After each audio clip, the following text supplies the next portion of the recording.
नमस्ते, फिर से और एक बार स्वागत करता हूं इस नई वीडियो पर। मैं हूं आपका दोस्त हरिशंकर। आज मैं इस वीडियो के ज़रिए आपसे बात करूंगा बीएसई स्टॉक के बारे में, बीएसई इंडिया के बारे में। ये जो बीएसई इंडिया है, इंडिया का सबसे बड़ा स्टॉक एक्सचेंज है। वो अपने शेयर 2018 को एनएसई पे लिस्टेड किए हैं। ये जो स्टॉक है 2023 से 2024 तक एक साल के अंदर 6 गुना प्रॉफिट दे चुका है अपने निवेशकों को। तो जो सारे इन्वेस्टर 2024 में निवेश करना चाहते हैं इस स्टॉक पर, बीएसई लिमिटेड स्टॉक पर, ये वीडियो उन इन्वेस्टर के लिए बहुत फायदेमंद होगा। इस वीडियो में हम लोग फंडामेंटल और टेक्निकल एनालिसिस करेंगे इस स्टॉक का। तो चलिए सबसे पहले हम लोग फंडामेंटल एनालिसिस कर लेते हैं। इस कंपनी का बिजनेस कैसा है, कितना स्ट्रांग है इसका फंडामेंटल्स, इसका सेल्स कैसा चल रहा है, प्रॉफिट कैसा है, इस सारे पैरामीटर्स को सबसे पहले हम देख लेंगे। तो चलिए हम लोग चले जाते हैं skinner.in साइट पर। यहाँ पर आप देख सकते हैं बीएसई लिमिटेड का जो मार्केट कैपिटलाइजेशन है वो है 31,028 करोड़ रुपीज़। ये एक मिड कैप कंपनी है। बीएसई लिमिटेड का पी रेशियो है 68। ये बहुत ज़्यादा है। इसका प्राइस अभी ओवर वैल्यू पर चल रहा है करंट दिनों। पी रेशियो यानी प्राइस टू अर्निंग रेशियो अगर 12 से 20 के आसपास होता है तो उस स्टॉक को खरीदने के लायक माना जाता है, अच्छा माना जाता है। लेकिन यहाँ पर बहुत ज़्यादा है, 68 है। इसका जो बुक वैल्यू है 244 है। ये बहुत ही कम है करंट प्राइस से। बुक वैल्यू से कहीं ज़्यादा ऊपर करंट प्राइस अभी ट्रेड कर रहा है। ये कंपनी अपने निवेशकों को हर साल 0.65% के हिसाब से डिविडेंड प्रदान करता है। ये बढ़िया बात है। इसका जो ROCE है वो 20% है। ये बहुत अच्छी बात है। ROCE किसी कंपनी का मिनिमम 20% होनी चाहिए। वो 20% यहाँ पर है, ठीक ठाक है। इसका ROE रिटर्न ऑन इक्विटी है 15.2। ये भी ठीक ठाक है, 20% से कम है लेकिन ठीक ठाक ही है। इसका डेप्थ टू इक्विटी 0 है। इसका डेप्थ बिल्कुल ही नहीं है। ये बहुत अच्छी बात होती है एक कंपनी के लिए। किसी कंपनी पे डेप्थ ना होना बहुत स्ट्रॉन्ग माना जाता है। इसका जो करंट रेशियो है वो 0.94 है। ये 1 से कम है। किसी कंपनी का करंट रेशियो 1 से ज़्यादा होनी चाहिए। 1 से कम होता है तो इसका मतलब होता है कि इस कंपनी के पास जितना करंट लायबिलिटी है, शॉर्ट टर्म लायबिलिटी है, वो करंट एसेट से वो मिटा नहीं सकते हैं, चुका नहीं सकते हैं उन लायबिलिटी को, तो दिक्कत में आ सकती है। ठीक है, तो करंट रेशियो 1 से ज़्यादा होनी चाहिए। यहाँ पर कम है।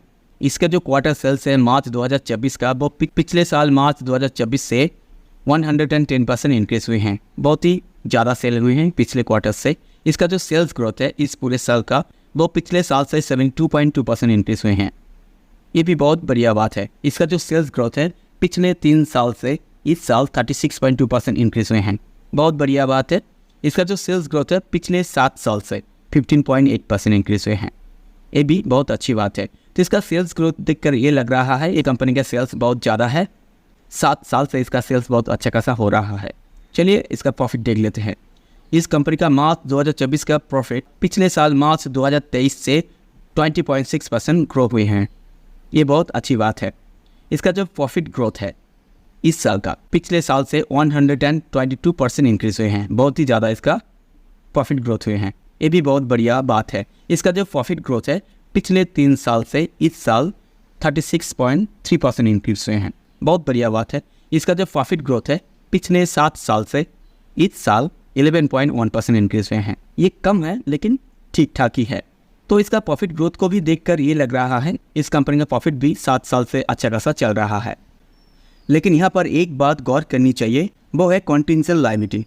इस कंपनी का कॉन्टिजेंट लायबिलिटी 15,743 करोड़ है। कॉन्टिजेंट लायबिलिटी का मतलब होता है इस कंपनी के ऊपर कोई लीगल केस चल रहा है। अगर एक कंपनी वो केस हार जाती है तो उसको ये अमाउंट पे करना पड़ेगा, 15,743 करोड़। तो अगर हार जाते हैं नियर फ्यूचर तो बहुत दिक्कत में आ सकता है एक कंपनी बीएसई लिमिटेड। आप देख सकते हैं इसका जो मार्केट कैपिटलाइजेशन है वो है 31,028 करोड़। लेकिन अगर एक केस हार जाता है, ये जो कॉन्टिजेंट लायबिलिटी है उसको चुकाना पड़ेगा 15,743 करोड़। लगभग इसका जो मार्केट कैपिटलाइजेशन है उससे 50% इसको देना पड़ सकता है अगर एक केस हार जाते हैं तो। ये बहुत दिक्कत वाली बात है। नियर फ्यूचर ये कंपनी बहुत बड़ा प्रॉब्लम्स में आ सकता है।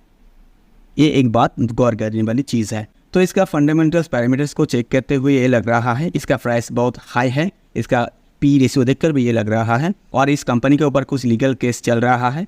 अगर हार जाते हैं तो ये फाइन उसको चुकाना पड़ेगा, बहुत अच्छा खासा रकम उसको चुकाना पड़ेगा। नियर फ्यूचर बहुत बड़ा प्रॉब्लम से ये कंपनी आ सकता है। तो चलिए आपको और एक इम्पॉर्टेंट पैरामीटर के बारे में जानकारी देते हैं, वो है शेयर होल्डिंग पैटर्न्स। किसी कंपनी पे निवेश करने से पहले आपको शेयर होल्डिंग पैटर्न्स देख लेनी चाहिए, क्योंकि प्रोमोटर्स यानी फाउंडर्स कंपनी के घर का आदमी होते हैं। उन लोगों को सब कुछ पता होता है कंपनी का बिजनेस के बारे में, कंपनी के फ्यूचर प्लानिंग्स के बारे में, कंपनी क्या करने वाली है, क्या नहीं करने वाली है, कंपनी आगे जाकर क्या करेगा, क्या नहीं करेगा, सब कुछ उन लोगों को पता होता है। तो उन लोगों का होल्डिंग्स देखना ज़रूरी होता है। ठीक है, किसी कंपनी पे अगर प्रोमोटर होल्डिंग्स 60% से ज़्यादा होता है तो अच्छा माना जाता है, और किसी कंपनी पे कम होता है 40% से कम, 30% से कम, तो उसको ख़राब माना जाता है। क्योंकि प्रोमोटर या फाउंडर लोग खुद ही अगर स्टॉक को होल्ड ना करे, इस कंपनी पे निवेश ना करे, तो बाहर का लोग क्यों करेगा, ये देखने वाली बात होती है। ठीक है, तो चलिए इसको चेक कर लेते हैं। आप जब स्क्रॉल करके नीचे आएंगे तो आपको दिखाई देगा यहाँ पर share holding pattern, yearly basis पे देखते हैं। यहाँ पर आप देख सकते हैं BSE लिमिटेड का प्रोमोटर होल्डिंग्स 0 है। यहाँ पर आप देख सकते हैं FI होल्डिंग्स दिखा रहा है, इधर DI का होल्डिंग दिखा रहा है, फैब्रिक का होल्डिंग दिखा रहा है, अदर्स होल्डिंग दिखा रहा है, लेकिन यहाँ पर प्रोमोटर की होल्डिंग्स दिखा नहीं रहा है। इसका मतलब यहाँ पर प्रोमोटर का होल्डिंग्स 0 है, नील है। और जहाँ पर प्रोमोटर लोग खुद ही, फाउंडर लोग खुद ही इस स्टॉक पे पैसा नहीं लगाए हैं, उस स्टॉक पे आप अगर निवेश करना चाहते हैं तो आप एक बार सोचिएगा ज़रूर। प्रोमोटर और फाउंडर को ही इसके बिज़नेस के बारे में भरोसा नहीं है। अगर होता तो प्रोमोटर होल्डिंग्स अच्छा खासा होता, यहाँ पर तो नहीं है। आप देख सकते हैं यहाँ पर प्रोमोटर होल्डिंग्स यहाँ पर दिखा नहीं रहे हैं, इसका मतलब नहीं है, अगर होता तो दिखाता। ठीक है, तो ये बात गौर करने वाली बात है, आप एक बार नोटिस ज़रूर कीजिएगा। ठीक है, तो चलिए आपको टेक्निकल चार्ट पर लेके चलते हैं, उसके प्राइस का थोड़ा एनालिसिस करते हैं। ये है BSE लिमिटेड का मंथली चार्ट। आप देख सकते हैं 2023 से 2024 तक कितने लंबा रैली लगाया है, वर्टिकली ऊपर चला गया है। 2023 में इसका प्राइस लगभग 500 के करीब था। 2024 में ये हाई लगाया था, लाइफ टाइम हाई 3250 रुपीज़ तक ये लाइफ टाइम हाई लगाया था इधर। तो निवेशकों को बहुत अच्छा खासा रिटर्न ये दिए हैं। तो यहाँ पर प्रॉफिट बुकिंग ज़रूर आएगा। आप देख सकते हैं मार्केट गिरने भी लगा है। तो इस स्टॉक का फंडामेंटली आप देखे हैं बहुत ओवर वैल्यू पे अभी है, और इस कंपनी में प्रोमोटर लोग नहीं हैं, फाउंडर लोग नहीं हैं, अपना होल्डिंग नहीं रखे हैं, और इस कंपनी के ऊपर अच्छा खासा कंटिंजेंट लायबिलिटी है। जो हार गया तो बहुत अच्छा खासा रकम उसको चुकाना पड़ेगा, तो फिर नियर फ्यूचर दिक्कत में आ सकता है। ये बात प्रोमोटर को शायद ही पता है, इसलिए वो लोग इस स्टॉक में होल्डिंग्स नहीं किए हैं। तो आप अगर यहाँ पर निवेश करना चाहते हैं तब भी, तो कहाँ पर निवेश करना ठीक रहेगा? देखिए यहाँ पर तो सपोर्ट नहीं है, आप देख सकते हैं एक सपोर्ट लेवल है यहाँ तक, यहाँ पे एक सपोर्ट लेवल है। तो मार्केट अगर आधा तो यहाँ तक आ जाएगा, क्योंकि इंडियन स्टॉक मार्केट भी अभी ऊपर है, निफ्टी 50 और BSE वो गिरेगा तो ये भी गिरेगा, और इसका फंडामेंटल उतना खास नहीं है, मैंने आपको दिखाया है। और फिबोनाची रिट्रेसमेंट के हिसाब से आप अगर देखें तो कहाँ पर आ सकते हैं, आप देख सकते हैं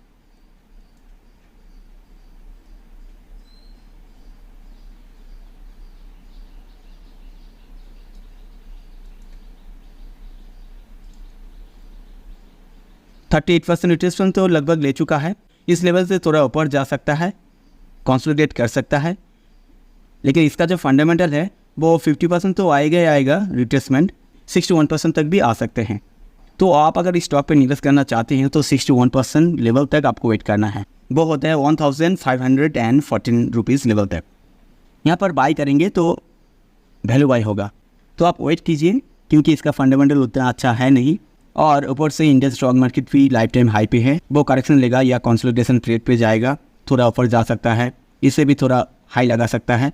और ये स्टॉक 38% लगभग करेक्शन ले चुका है, इससे भी थोड़ा ऊपर जा सकता है, ठीक है, हाई तक जा सकता है, लेकिन मार्केट अल्टीमेटली गिरेगा। आप अगर लॉन्ग टर्म में निवेश करना चाहते हैं 61% तक आप वेट कीजिए, ठीक है, क्योंकि इसका फंडामेंटल इतना अच्छा है नहीं, वो आ जाएगा 61% तक। अभी न्यूज़ चैनल के चक्कर में, किसी मीडिया चैनल के चक्कर में आकर यहाँ पर बाय मत कीजिए, नहीं तो आप फंस जाएंगे। और जो सारे लोग यहाँ पर इन्वेस्ट कर रहे हैं वो टॉप लॉस लगाकर एंट्री कर रहा है इस तेज़ी में थोड़ा मुनाफा कमाने के लिए, लेकिन लॉन्ग टर्म निवेश यहाँ पे करना ठीक नहीं होगा, क्योंकि वॉरेन बफेट कहते हैं स्टॉक की तेज़ी में निवेश करना मूर्खता वाली बात होती है। इंटेलिजेंट इन्वेस्टर कभी भी स्टॉक की तेज़ी में निवेश नहीं करते हैं। तो अभी स्टॉक में तेज़ी है, इस तेज़ी में फोमो के चक्कर में आप यहाँ पर निवेश मत कीजिएगा, ये ऑफ़र आप मिस कर जाएंगे। एक बार तो मिस कर चुके हैं, 2023 में निवेश ना करके 6 गुना प्रॉफिट दे चुका है, यहाँ तक भी 6 गुना देगा। ऐसे न्यूज़ चलाया जाएगा मीडिया चैनल पर, न्यूज़ चैनल पर, हर जगह पर, लेकिन ये होता नहीं है। मार्केट तो गिरेगा ही गिरेगा, थोड़ा यहाँ से ऊपर जा सकता है, हाई तक जा सकता है, लेकिन अल्टीमेटली मार्केट नीचे आएगा। ठीक है, तो किसी के कहने पर आप ही निवेश मत कीजिएगा। फिलहाल आज के लिए इतना ही, मिलते हैं नेक्स्ट वीडियो पर, तब तक के लिए बहुत बहुत धन्यवाद।